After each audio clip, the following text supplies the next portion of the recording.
दोस्तों आप लोग देख रहे हैं प्रोवाइंस 1 मिलियन। तो फिर से एक बार स्वागत है प्रोवाइंस 1 मिलियन में। तो जी हाँ दोस्तों, आपसे बता दें कि अपने हिट मशीन खेसारी लाल यादव का गाना जो रिलीज हुआ था अहिरान, उसका एकदम स्टोरी लग गया है और चारों तरफ से आज अहिरान गाने का पोस्टर भी छप गया है। फैंस की तरफ से खुशखबरी और टुनटुन यादव की तरफ से खुशखबरी वीडियो मिली है और अंत तक आप लोग को रहिए।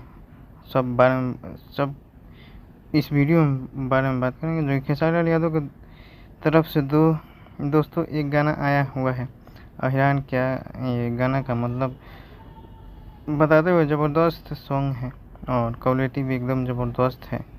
और टुनटुन यादव जी का एक और गाना रिलीज होने जा रहा है और अजीत मंडल म्यूजिक दिया गया है। और टुनटुन यादव का बहुत दिनों के बाद में एक गाना रिलीज हो रहा है।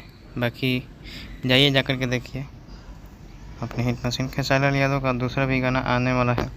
बाकी अगले वीडियो में मिलेंगे। जय हिंद, जय भोजपुरी।